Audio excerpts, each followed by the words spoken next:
Il y a peu de temps, je me suis questionnée sur ce que j'allais faire plus tard et me métamorphoser dans la personne que je voudrais devenir.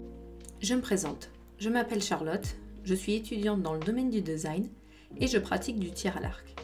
Et depuis peu de temps, je suis un peu en train de me chercher. C'est un peu comme si je me trouvais face à une feuille blanche. J'ai beau réfléchir et réfléchir, rien ne se passe et je me retrouve toujours à la case départ. Si on remonte à l'année dernière, il y a peu de temps, j'ai rencontré pas mal de succès sur mon chemin, mais pas devant une feuille, mais plutôt devant une cible. J'avais réussi à me qualifier pour les championnats du monde et au moment où tout mon potentiel devait ressortir, rien ne s'était passé. Ça m'avait beaucoup frustrée et je me suis posé la question si la même chose était déjà arrivée à d'autres archers.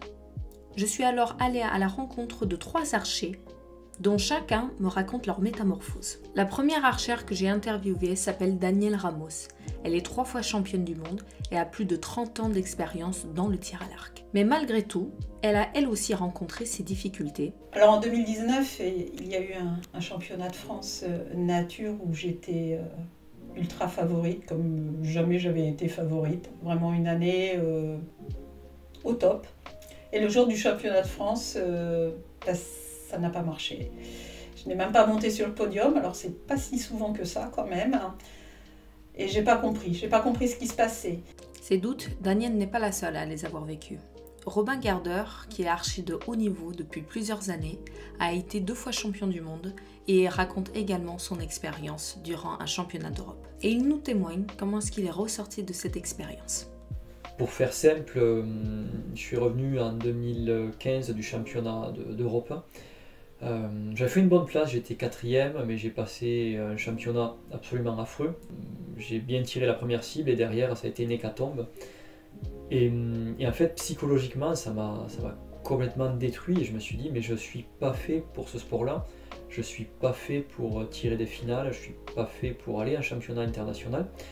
Et bêtement, quelques mois après, j'ai été invité sur un championnat d'Europe amical. Les archers italiens, qui sont des gens adorables, m'avaient intégré dans leur team et je faisais partie de la team italienne au final. Leur coach est venu me voir et il m'a dit que je devais reprendre mon longbow et que pour lui, j'étais le prochain champion du monde, j'étais la prochaine personne qui allait briller dans le tir à l'arc, et qui vient de me dire ça et qui me dit qu'il croit en moi et qu'il croit en mes capacités. Et en fait, je me suis dit, mais si lui il croit en moi, pourquoi moi je ne crois pas en moi? Ces belles métamorphoses sont source d'inspiration. Mais c'est surtout David Gretto qui m'aura le plus touché. Victime d'un accident de moto, paralysant son bras droit, David doit apprendre à se métamorphoser en un nouvel homme. Le tir à l'arc l'a aidé durant cette métamorphose. Je viens faire du tir à l'arc parce que pendant 2-3 heures, j'oublie que j'ai mal parce que j'ai des douleurs chroniques. Et pendant 2-3 heures, j'oublie que j'ai mal parce que je focus sur une position, je suis et puis je suis bien parce qu'en étant handicapé, en fait, je me bats contre moi-même et c'est une revanche sur la vie, en fait, d'arriver à faire certaines choses. Et depuis 2 ans, c'est quelque chose qui me plaît et que je continue comme ça. Malgré les difficultés qu'ont rencontrées ces archers, ils ont réussi à se métamorphoser grâce à leur résilience. C'était tellement évident, ils ne pouvaient pas m'échapper, ces sélectifs. Et cette confiance que j'avais gagnée au sélectif, en fait, je l'ai gardée jusqu'à la dernière flèche des championnats du monde. Et ça a été un réel déclic de me dire, mais il faut que j'y croie, faut que je croie en moi, il faut que je trouve toutes les solutions possibles pour arriver à aller décrocher cette médaille, pour arriver à aller au plus haut dans mon sport et dans mon art. Mais c'est une putain de revanche sur la vie, de fait de pas se considérer entier parce que je suis plus l'homme que j'étais.